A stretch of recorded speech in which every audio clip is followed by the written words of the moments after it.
एक सुनसान मैदान, एक रहस्यमयी गाय और मिट्टी का स्वयं अभिषेक।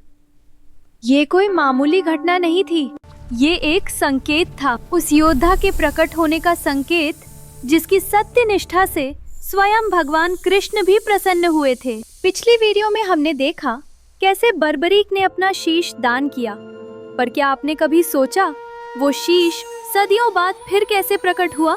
कैसे एक योद्धा कलयुग के देवता बाबा श्याम बन गए? आज इतिहास के उन पन्नों को पलटते हैं जहां एक महाबलिदान एक अमर चमत्कार बन गया। युद्ध खत्म हुआ, पर पांडवों में बहस छिड़ गई।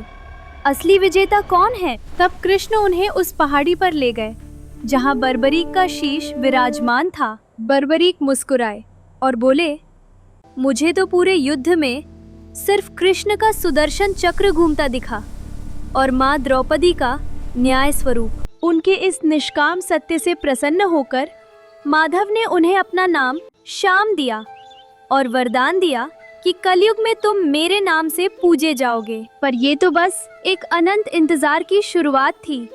सदियां बीतने वाली थी और धरती अपने भीतर एक चमत्कार छिपाए रखने वाली थी। कृष्ण के कहे अनुसार उस दिव्य शीश को रूपावती नदी में विसर्जित कर दिया गया और समय अपनी शांत धारा में बहता रहा। रूपावती नदी की धारा उसे अपने साथ बहाती रही और सदियों बाद वही शीश खाटू की पवित्र मिट्टी के नीचे शांत विश्राम करने लगा। सदियां बीत गईं, साम्राज्य बदले, इतिहास धुंधला हुआ, पर वो शीश खाटू की पवित्र मिट्टी में समाया रहा। किसी को खबर नहीं थी कि धरती के नीचे हारे का सहारा सही समय का इंतजार कर रहे हैं। फिर आया वो दिन जब मिट्टी ने अपना सबसे बड़ा रहस्य उजागर करने का फैसला किया। खाटू गांव में एक ग्वाले ने देखा उसकी गाय रोज एक ही जगह खड़ी हो जाती थी और बिना दुहे दूध स्वयं बहने लगता था, मानो वो गाय स्वयं उस धरती का अभिषेक कर रही हो,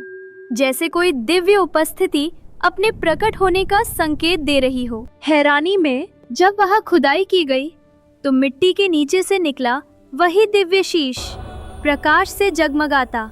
सदियों का मौन टूट चुका था। उसी रात राजा रोहतास को स्वप्न में बाबा ने दर्शन दिए और मंदिर निर्माण का आदेश दिया।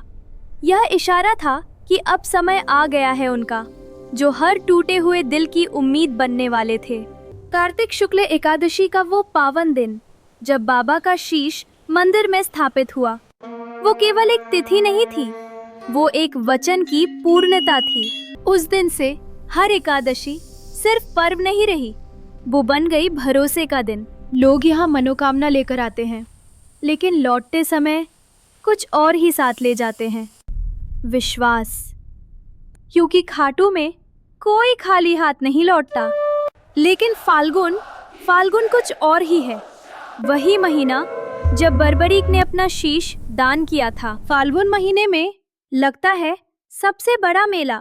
लाखों श्रद्धालु नंगे पांव सैकड़ों किलोमीटर चलकर आते हैं। वो सिर्फ दर्शन के लिए नहीं आते, वो अपना दर्द लेकर आते हैं और कृपा लेकर लौटते हैं।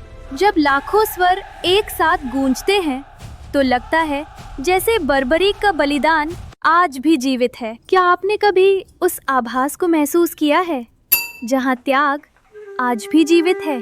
खाटू श्याम बाबा की ये कथा हमें एहसास कराती है कि सच्चा त्याग कभी व्यर्थ नहीं जाता। और अगर आप इस बलिदान की पूरी कथा जानना चाहते हैं तो हमारी पिछली वीडियो कृष्णा टेंशन में जरूर देखिए। अगर इस कथा ने आपके मन को छुआ हो तो पूरे विश्वास से लिखिए, जय श्री श्याम।